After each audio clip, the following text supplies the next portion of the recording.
रामकृष्ण हरी.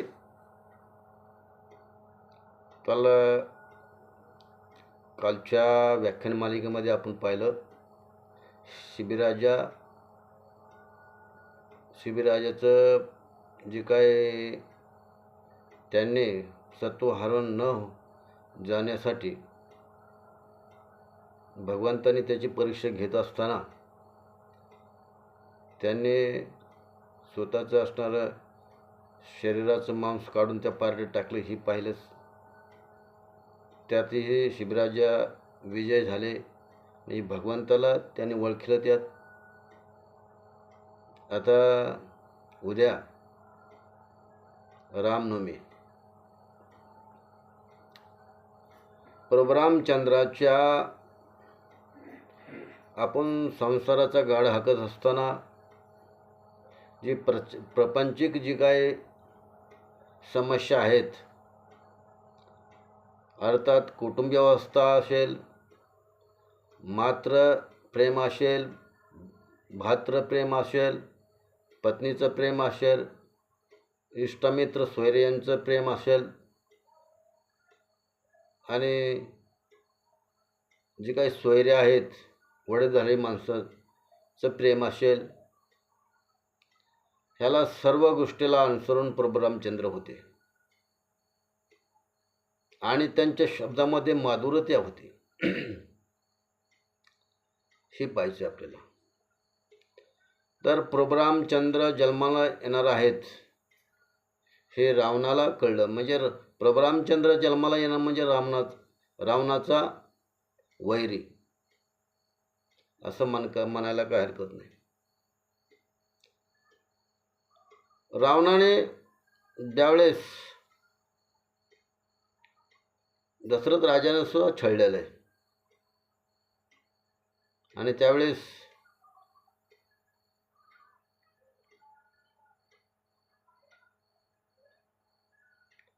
अक्षरशः त्यांना समुद्राच्या बेटावर कौशल्याचं आणि दशरथ राजाचं लग्न लागले. इतकं त्या रावणाची दहशत निर्माण होती आणि त्याला असं वाटायचं की यांचं दोघांचं लग्न नाही झालं तर मग राम जन्माला येईन कुठून. असं नाना प्रकारचे त्याने रावणाने प्रयत्न केलेले आहेत आणि प्रयत्न करत असताना तो प्रयत्नामध्ये असफल ठरला रावण. आणि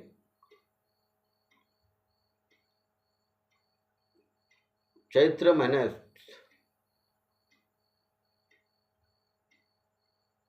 असणारा रामनवमी ही आलेली आहे. त्यावेळेस उन्हाळा आणि उन्हाळ्यामध्ये या मासात प्रभू रामचंद्र अवतरला आले.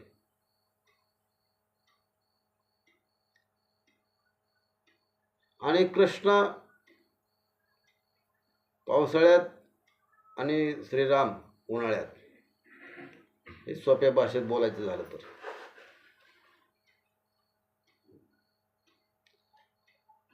प्रभू रामचंद्राचे जन्माला येण्याचं प्रयोजन ह्याच्यावर आपण विचार केलेला आहे. आता प्रभू रामचंद्र त्यांच्याकडे गुण काय काय आहेत आणि ह्या गुणाचा उपयोग आपल्या सर्वसामान्याला काय उपयोग होतो, ह्या गोष्टीवर आपण व्याख्यान करायचे आहे. प्रभू रामचंद्राकडं कुठल्या प्रकारचा भेद नव्हता आणि त्यांचं कार्य हे एक फुक्त असं होतं आणि त्यांचं कार्य कर्तृत्व आणि नेतृत्व हे भरभक्कम होतं. त्या ठिकाणी त्यांच्या कार्याला, नेतृत्वाला आणि कर्तृत्वाला कुठल्या प्रकारची कमतरता नव्हती आणि कमतरता नसल्यामुळे रामराज्यामध्ये आनंदाची गुढी उभा राहिली होती. ऐश्वर्य गुण संपन्न राजा आणि धैर्यशील कीर्तिशील हे प्रभुरामचंद्राच्या मध्ये गुण होतं. धैर्यशील बी तेवढं होतं आणि धैर्यशील असल्यामुळं यश आणि कीर्ती सदैव पाठीशी असते. तसं आपलं जीवन जगत असताना आपण धैर्य गमावतो. आपल्या मनामध्ये कुठलंही काम करत असताना हे काम होतंय का नाही, पुढे काय होतंय काय की, ह्यामध्ये यश येतंय काय की, ही जी काय नवगंडपणा आहे, आणि जोपर्यंत नवगंडपणा जात नाही तोपर्यंत यश प्राप्त होत नाही. म्हणजे धैर्य पाहिजे. त्यावेळेस धैर्य असलं की सर्व काही प्राप्त होतं. प्रभुरामचंद्रानं जे निर्णय घेतला तीच निर्णय सर्वांना शिरसवंदे होता. मग त्या ठिकाणी निर्णयाला कोणी माघार घेत नव्हतं. निर्णय हे निर्णय झाला. अशा प्रभुरामचंद्राच्या काळात राज्य चालायचं. आणि प्रभुरामचंद्र राज्य हाकत असताना कुठल्या पद्धतीचं कमतरता नगरीमध्ये नव्हतंच. त्या राज्यामध्ये कुठलीही दहशत म्हणून कुठली नव्हती. आणि नियमानुसार हे ऋतुकाळ चलत असल्यामुळं धनधान्याला बी कुठल्या प्रकारची कमतरता नव्हती. असा राजा, चक्रवर्ती, सर्व गुण संपन्न राजा प्रभुरामचंद्र. तर जीवनाला मध्ये खरी सुखाची झालर बसवायची असेल तर आपले जीवन सुद्धा प्रभुरामचंद्राच्या एक तरी गुण आपल्या जीवनामध्ये उतरला पाहिजे. धैर्यशील, दृढ निश्चय आणि विश्वास आणि कर्तृत्ववान. याला कधी प्रभुरामचंद्रानं कर्तृत्व करायचं असताना कुठल्या प्रकारचा तडा जाऊ दिला नाही. हे जे आपल्याला व्याख्यानमालेकडून शिकायचं आहे. आपण एखादं काम करत असताना ते काम आपलं सक्सेस होतं का नाही, कारण आपल्या कुठल्याही प्रकारचं आपल्याकडं पाठबळ नसल्यामुळं दैवशक्ती आहे ते आपल्या धैर्याला देणार आहे, ते आपल्याकडे नसल्यामुळं आपलं जी पाठबळ आहे ते पाठबळ कमतरता पडतं. आपल्याला ती जे काम करायची जबाबदारी सोपलेली आहे ती जबाबदारी पूर्ण करण्याच्या अगोदरच आपण भेटतो किंवा आपलं त्याच्यावर विचार विनिमय करायच्या अगोदर ते आपल्याला आत्मविश्वास त्या गोष्टीवर नसतो. त्यामुळे आपण अपयशाला पात्र होतो. तसं प्रभुरामचंद्र लढायला जात असताना ते सदैव धर्मनीतीची त्यांची लढाई असे. त्यामुळे ज्या ठिकाणी धर्म आहे त्या ठिकाणी विजय निश्चित आहे. त्रास होतो पण कायमस्वरूपाचा विजय हीच निश्चित आहे. तर जीवन जगत असणारा आपल्या धर्मनीतीच्या कास धरूनच आपलं प्रपंचाचा गाडा हाकायचा आहे. धर्मनीतीला लागूनच आपलं प्रपंच सुद्धा हाकलं पाहिजे. आणि आपण जो मनामध्ये जे कार्य धरलेलं आहे ते कार्य निश्चित आणि कायम स्वरूपाचं आणि टिकाऊ कार्य कडाला जातं, म्हणजे सक्सेस होतं. ते कधी कार्य व्यर्थ जात नाही. मग कुठलंही काम असू दे, प्रपंचामध्ये एखादं काम करत असताना मी हे करणारच आहे. आणि काम करत असताना भगवंताला आपण मागच्या व्याख्यान मालिकेमध्ये बोलून गेलो, ते कार्य करत असताना सुरुवातीलाच भगवंताच्या नामानं केलं तर ते कार्य यशस्वी ठरतं. तसंच आहे. म्हणजे भगवान परमात्मा कार्यामध्ये बोवला गेला, भगवान परमात्मा आपल्या कार्याबरोबरच आहे हे सिद्ध होतं. म्हणून ते कार्य चांगल्या प्रकारचं पार पडतं आणि त्याला अनुसरूनच आहे. प्रभू रामचंद्र सुद्धा एखादं काम करायचं म्हणलं तर ते शास्त्र सुद्धा पाहत असत की असं काय नाही की बाबा चक्रवर्ती राजा आहे, सर्वांचा नेत्रधारी आहे, सूत्रधारी असताना सुद्धा पण मानवाला जे नियम लावून दिलेत त्यांनी ते मानवाने करायचेत.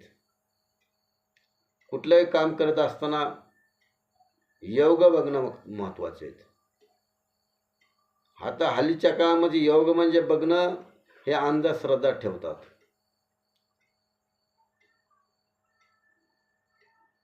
आणि म्हणून ह्याला अंधश्रद्धा म्हणजे काय आणि श्रद्धा म्हणजे काय यामध्ये जमीन आसमानाचा फरक आहे. काही गोष्टी अंधश्रद्धा आहेत. अंधश्रद्धा म्हणजे त्या गोष्टीला कुठल्या प्रकारची धर्मनीतीची कास नसते किंवा धर्मनीतीचा नियम नसतो म्हणून ती अंधश्रद्धा असते. धर्माच्या विरुद्ध ते काम असतंय म्हणून ती अंधश्रद्धा आहे. त्यात तथ्य काहीच नसतं, त्याला पुरावा काहीच नसतो.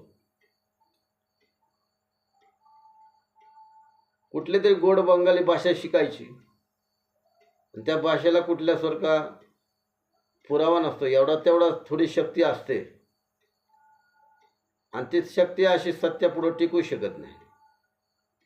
आणि भगवंत नावापुढे ती शक्ती फार तुच्छ आहे, कमी पडते. कारण हे शक्ती फक्त आसुरी लोक वापरतात. ज्यावेळेस इंद्रजित असणारा कमला देवीला म्हणजे त्यांच्या ती देवी होती, त्या देवीची आराधना करत असताना तो त्या आसुरी शक्तीचा वापर करत होता. बळी देणं, नर बळी देणं हे जे प्रकार आहे आणि ती शक्ती थोडी असते परंतु कायम स्वरूपाची नसते. म्हणून सदैव सत्याने जो वागतो आणि आपले कार्य असणार भगवंताच्या आपलं कार्याची भगवंताच्या कार्यावर समर्पित करतो किंवा भगवंतावर आपलं पूर्णस्व भार समर्पित करतो, त्याचा मात्र हे आसुर शक्ती किंवा चुटमुट बाधा काही करू शकत नाही. मावले म्हणतात पळे भूत बाधा भेने तिथे, नामा मंत्र जप कोटील जाईल पाप. नामाच्या मंत्रानं ते बाधा सुद्धा निघून कधी गेलेले कळत नाही. पण आपली त्याच्यावर निष्ठी होते, श्रद्धा होते, आपल्यावर जरा विश्वास बसत नाही. विश्वास जोपर्यंत बसत नाही तोपर्यंत आपल्याला त्याच्यावर त्यामधला जो आनंद आहे आनंद भोगायला मिळत नाही. तर प्रभू रामचंद्राच्या काळात ही थोडी विद्या चलत होती, परंतु हे प्रभू रामचंद्राने सिद्ध करून दाखवलं की सत्याची सत्यच असतंय, सत्यमेव जयते. शेवटी सत्याचाच विजय असतो. तर आपल्याला या प्रभू रामचंद्राच्या कारकिर्दीमध्ये जे काही त्यांनी कारकीर्द केली ते आपल्या जीवनामध्ये पूर्ण स्वरामाने आपल्यावरच केलेले त्यांनी. की आपल्या कुटुंबामध्ये जे काय आहे कुटुंब व्यवस्था, पूर्वीची कुटुंब व्यवस्था आणि आताची कुटुंब व्यवस्थामध्ये फार फरक आहे. जो कुटुंब चालक आहे आताचा आणि तोच पैसा दाबतो, मागच्या मागच्याला मिळतंय किंवा नाही मिळतंय काही सांगता येत नाही. मग विश्वासाचा घात होतो. आणि रामराज्यामध्ये जी काही कुटुंब व्यवस्था होती, अख्खं राज्यच माझं कुटुंब आहे असं समजत होते ते. त्यावेळेस त्या नगरीमध्ये सदैव आनंद होता.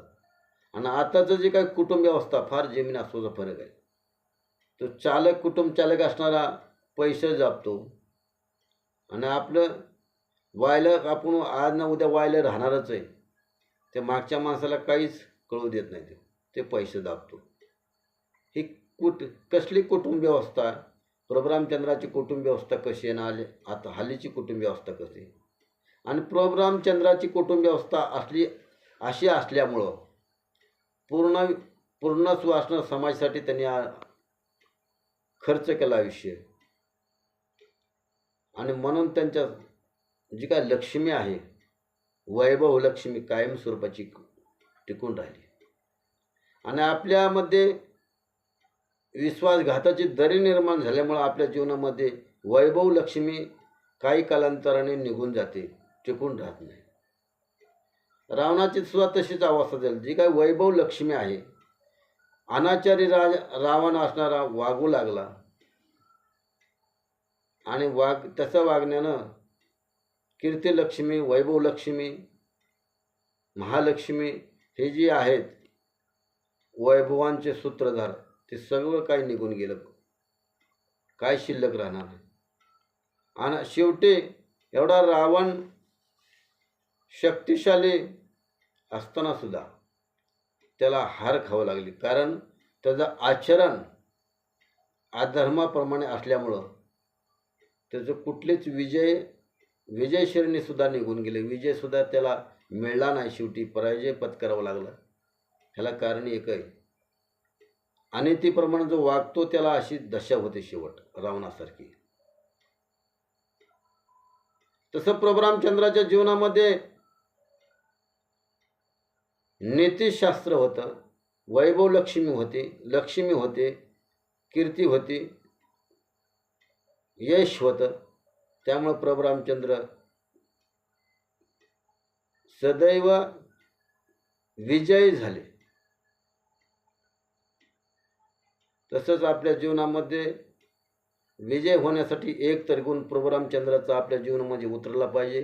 आणि उतरल्यामुळंच आपण उतरण्याचा प्रयत्न करूया आणि आपलं जीवन यशस्वी, कीर्तिवान ठरवूया. रामकृष्ण हरी. वसुदेवसुतं देवं कंसचाणूरमर्दनं देवकी परमानंदं कृष्णं वंदे जगद्गुरु. तरी एक महत्त्वाचं सांगायचं राहिलं, एक वचनी एक पत्नी हा त्यांचा नेम होता. प्रभू रामचंद्र हे एक पत्नी एक वचनी होते. एक वचन समजा तोंडातून शब्द बाहेर पडला ते माघारी कधी घेत नव्हते. शब्द टाकताना त्यांचे विचारपूर्वक शब्द असायचे. त्यावेळेस तसे शब्द असल्यामुळं ते मागचे जे काही प्रजन आहेत, बंधू आहेत, सर्वांना ते शब्द त्यांचा वंदनीय असं वाटायचा. आणि परस्त्री, प्रभू रामचंद्र परस्त्री ही माते समान पाळायचे. परस्त्रीवर कधी ते हे केलं नाही त्याने. फक्त माझी एकच भार्या सीता हे त्या विचारक, तर त्यांनी दुसऱ्याचा विचार केला नाही. त्यामुळं एक पत्नी एक वचनी असं त्यांचे जीवन लिहिलं आहे. तसं आपण एक पत्नी असताना सुद्धा दुसऱ्याचा विचार करतो. आपल्या मनामध्ये कधी काम वासना उत्पन्न होते. प्रभू रामचंद्र काम वासनेवर विजय त्यांनी प्राप्त केला होता. इच्छा भली वासना हे त्यांच्याकडे कधीच आले नाहीत. म्हणजे काय, अधपतन होणारी जी क्रिया आहे ती अधपतन होणारी क्रिया असणारी प्रभू रामचंद्राकडे नव्हतीच. हे प्रभू रामचंद्र सर्वसामान्य माणसाचा अवतार, पण माणसाने कसं जीवन जगावं हे त्याने सिद्ध करून दाखवलं. आणि एवढं ज्यावेळेस काळ तंतोतंत ते त्यांनी पाळलं, त्यामुळं त्यांच्या जीवनामध्ये विजय प्राप्त झाला. विजय नाही तर ते चक्रवर्ती विजय झाले. म्हणून आपल्या वारंवार म्हणायचे एकच कारण की आपल्या जीवनामध्ये एक तरी गुण काहीतरी घेण्यासारखं आहे, आपण घेऊया आणि इथं थांबूया. रामकृष्ण आहे.